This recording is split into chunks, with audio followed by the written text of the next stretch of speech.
Mukundwa ukomeje gukurikirana ibi byigisho, nongeye kugusabira umugisha, amahoro y'Imana abane namwe.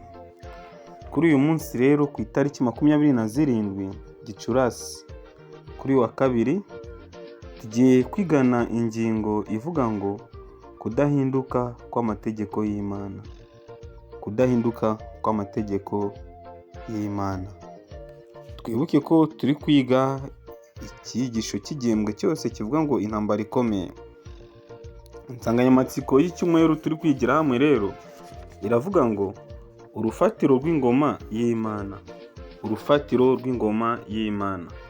Icyo kwibukwa turi kwiga muri iki cyumweru twabonye ko kiboneka mu byahishuwe igice cya 12 umurongo wa 17, kivuga ngo ikiyuka kirakarira wa mugore, kiragenda ngo kirwane abo mu rubyaro rwe basigaye bitondera amategeko y'Imana kandi bafite guhamya kwa Yesu. Nshuti bakundwa, kuri uyu munsi rero tugiye kurebera hamwe ingingo ivuga ngo kudahinduka kw'amategeko y'Imana. Tugiye gusoma mu gitabo mu butumwa bwiza nk'uko bwanditswe na Matayo igice cya 5 dusoma umurongo wa 17 n'uwa 18. Dusome Zaburi y'111, turasomaho umurongo wa 7 n'uwa 8. Dusome Umubwiriza igice cya 12, turasomaho umurongo wa 13, dusome n'uwa 14. Urwandiko rwa mbere rwanditswe na Yohana, turasoma igice cya 5 umurongo wa 3, dusome Imigani 28 umurongo wa 9. Mbese aya magambo cyangwa se aya masomo ya Bibiliya yigisha iki? Mbese aya magambo ni iki yigisha cyerekeranye n'isano umukristo afitanye n'amategeko y'Imana? Nshuti wo kurikirana iki cyigisho, mbese umukristo isano afitanye n'amategeko y'Imana ni iyihe? Dukurikije cyangwa se dushingiye ku by'aya magambo tugiye gusoma atubwira, umukristo isano afitanye n'amategeko y'Imana ni iyihe?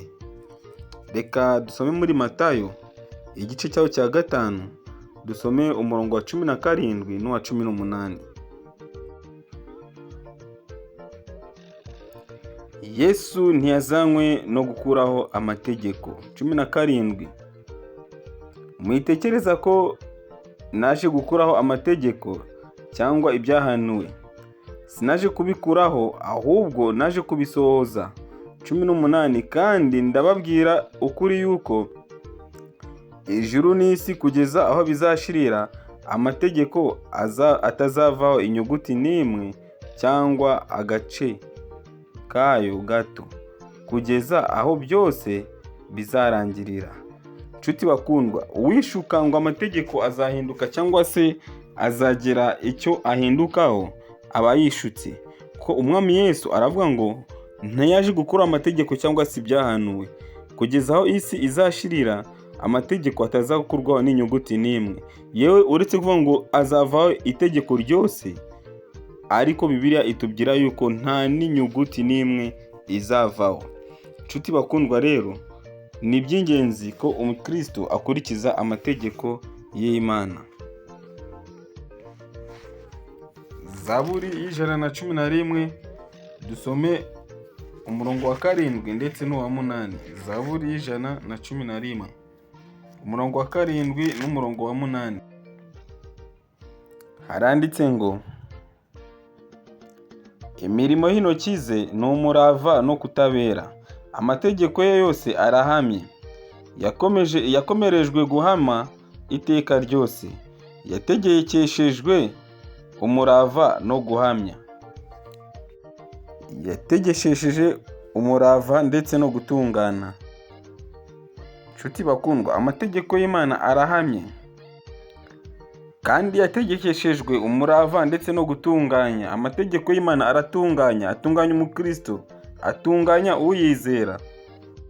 Umubwiriza 12, dusoma umurongo wa 13 ndetse n'uwa 14. Haranditse ngo iyi niyo ndunduro y'ijambo, byose byarumviswe, wubahe Imana kandi ukomeze amategeko yayo, kuko ibyo ari byo bikwiriye umuntu wese, kuko Imana izazana umurimo wose mu manza, n'igihishwe cyose ari cyiza cyangwa ikibi. Ni ukuri tukwiye kumvira amategeko y'Imana, kuko umurimo wose uzaza mu rubanza, ndetse n'igihishwe cyose kizaza mu manza. Yaba icyiza cyangwa ikibi, byose bizashyirwa ahagaragara. Icy'ingenzi mu Kristo bigishoboka, tukwiye gukurikiza amategeko y'Imana. Aya magambo arimo aratwereka uburyo tukwiye gukurikiza amategeko y'Imana, kuko amategeko y'Imana ni ayera. Umukristo akwiye gukurikiza ibyo amategeko y'Imana amusaba. Bene data, ibishuko ni byinshi bisaba abantu kutumvira amategeko y'Imana, ariko amategeko y'Imana ni ingenzi cyane kuyakurikiza. Reka dusome isomo riboneka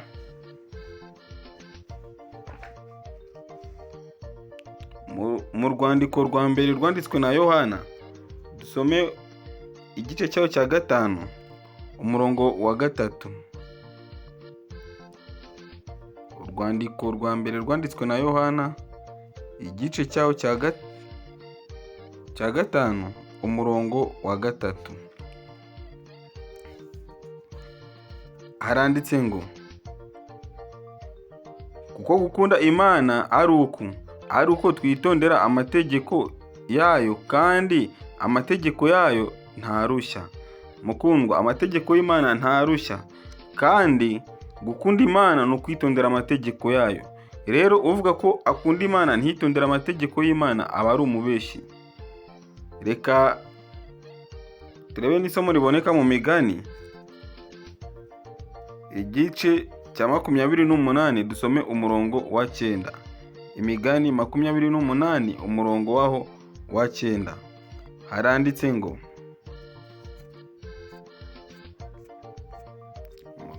Imigani 28 dusome ku murongo wa 9.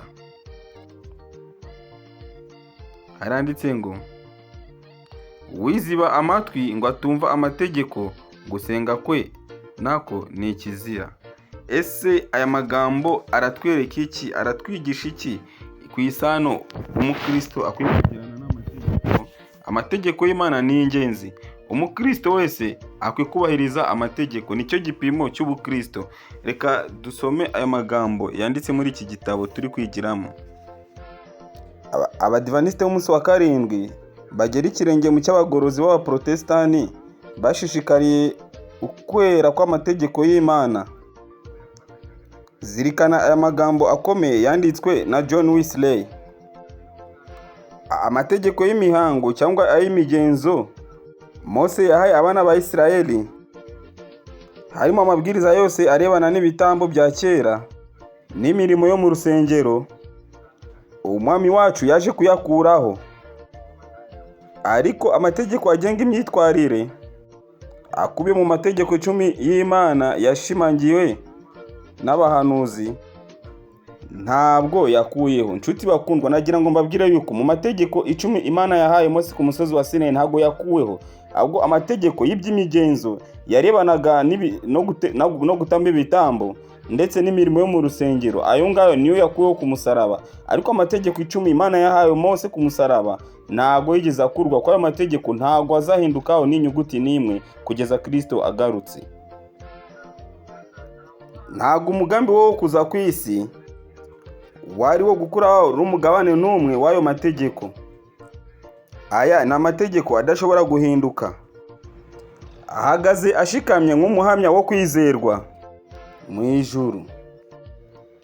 Buri mugabane ugize aya mategeko ugomba gukomeza kugira imbaraga ku bantu bose kandi ibihe byose, nk'adashingiye ku gihe cyangwa ahantu cyangwa ibindi bintu bishobora guhinduka, ahubwo ashingiye ku miterere y'Imana n'imiterere y'umuntu, ndetse n'isano iri hagati yabo idahinduka. Nukuri bakundwa, aya mategeko ntakwiriye guhinduka, ntabwo azahinduka. Nukuri aya mategeko ahamye nk'umuhamya ushikamye wo kwizerwa mu ijuru. Nukuri aya mategeko akwiye gushingira ku isano Imana ifitanye n'umuntu idahinduka. Reka dusome amasomo aboneka mu Kuva igice cya 31, turebe umurongo wa 5 kugeza wa 7, turebe mu Baroma igice cya 7 umurongo wa 11 ndetse n'uwa 12, turebe Zaburi ya 19 umurongo wa 8 tugeze wa 12, turebe Zaburi ya 89 umurongo wa 15, turebe na Zaburi y'ijana na 19 umurongo wa 142, dusome n'ijana na 72. Ngo niki aya mategeko atubwira cyerekeranye n'isano iri hagati y'amategeko y'Imana n'imico yayo? Mbese aya masomo atubwira iki cyerekeye n'isano iri hagati y'Imana ndetse n'amategeko y'Imana n'imico yayo? Kuva igice cya 34 dusoma umurongo wa 5 tugeze wa 7, haranditse ngo Uwiteka amanukira muri cya gicu, ahagararayo nawe yivuga mu izina ko ari Uwiteka. Uwiteka anyura imbere ye arivuga ati, Uwiteka, Uwiteka, Imana y'ibambe n'imbabazi, itinda kurakara, ifite kugira neza kwinshi n'umurava mwinshi, igumanira abantu imbabazi ikageza ku buzukuruza babo b'ibihe 1000, ibabarira gukiranirwa n'ibicumuro n'ibyaha, ntitsindishiriza na hato abo gutsindwa, ihora abana gukiranirwa kwa base ikageza ku buzukuru n'abuzukuruza b'ibihe 1000. Abaroma 7:11 haranditse ngo kuko icyaha kibonye ako kito mu mategeko kiranyosha kirayanyicisha. Zaburi ya 19 turebe umurongo wa 8 tugeze ku wa 12. Kadusome. Amategeko y'Uwiteka atungana rwose, asubiza intege mu bugingo. Ibyo Uwiteka yahamije ni ibyo kwizerwa, biha umuswa ubwenge. Amategeko Uwiteka yigishije araboneye, anezeza umutima. Ibyo Uwiteka yategetse ntibyanduye, birahwejesha amaso. Kubaha Uwiteka ni kwiza, guhoraho iteka ryose. Amateka y'Uwiteka ni ay'ukuri, ni ayo gukiranuka rwose, bikwiriye kwifuzwa kuruta izahabu, naho yaba izahabu nziza nyinshi, biryohera kuruta ubuki. Ni umushongi w'ibinyagu utonyanga, kandi nibyo bihana umugaragu wawe. Kubyitondera harimo ingororano ikomeye cyane. Amen. Bene data, amategeko y'Imana ni ayera, nayo gukiranuka, agaragaza imico y'Imana. Reka dusome Zaburi ya 89, dusome umurongo wa 15. Zaburi ya 89 umurongo wa 15 haranditse ngo gukiranuka no guca imanza zitabera ni imfatiro z'intebe yawe, imbabazi n'umurava birakubanziriza. Ngo gukiranuka no guca imanza zitabera ni imfatiro z'intebe yawe, imbabazi n'umurava birakubanziriza. Turebe muri Zaburi y'ijana na 19, turebe umurongo wa 142, twongere turebe umurongo wa 172. 142. Gukiranuka kwawe no gukiranuka kw'iteka ryose, amategeko yawe ni ukuri. 172. Ururimi rwanjye rurimbe ijambo ryawe, kuko ibyo wategetse byose ni ibyo gukiranuka. Amen. Amategeko y'Imana nayo gukiranuka. Ururimi rwacu rukwiye guhimbaza ruvuga amategeko y'Imana, rukwiye kuririmba ijambo ry'Imana gusa. Amategeko y'Imana tugaragariza imico y'Imana. Imana ni inyarukundo. Reka dusome aya magambo asoza. Kubera ko amategeko y'Imana agaragaza imico yayo, akaba urufatiro rw'intebe yayo y'ubwami, ndetse akaba n'ishingiro ry'imyitwarire ya muntu, niyo mpamvu Satani ayanga. Satani yanga amategeko y'Imana. Nta muntu n'umwe utarasobanukiwe ko niba ubuturo bwera bwo mu isi bwari igicucu cyangwa igishushanyo cy'ubuturo cy'ubwo mu ijuru, amategeko yari mu isanduku y'isezerano ku isi yari kopi y'umwimerere y'amategeko yo mu isanduku y'isezerano yo mu ijuru. Bene data, ubuturo bwera bwo mu isi bwari igishushanyo, bwari kopi y'ubuturo bwera bwo mu ijuru. Rero amategeko yari mu isanduku yo mu buturo bwera bwo mu isi yari kopi cyangwa se yari umwimerere, yari kopi y'amategeko n'ubundi yari mu isanduku mu buturo bwera bwo mu ijuru. Kandi ko kwemera ukuri kwerekeye ubuturo bwera bwo mu ijuru bisaba kwemera ibyo amategeko y'Imana avuga, ndetse no kubahiriza isabato ivugwa mu tegeko rya 4. Nshuti bakundwa, kwemera ubuturo bwera bwo mu ijuru bisaba ko twemera n'amategeko y'Imana. Amategeko y'Imana ntabwo tukwiye gufata ngo mugabane umwe ngo tuwange maze twemere ibindi. Kandi amategeko y'Imana tukwiye kuyemera yose, harimo ndetse n'itegeko ry'isabato, itegeko rya 4. Aha niho hari hahishwe ibanga rikomeye ryo kurwanya ugusobanukirwa kumvikana kw'ibyanditswe byera byagaragazaga umurimo wa Kristo mu buturo bwera bwo mu ijuru. Amen.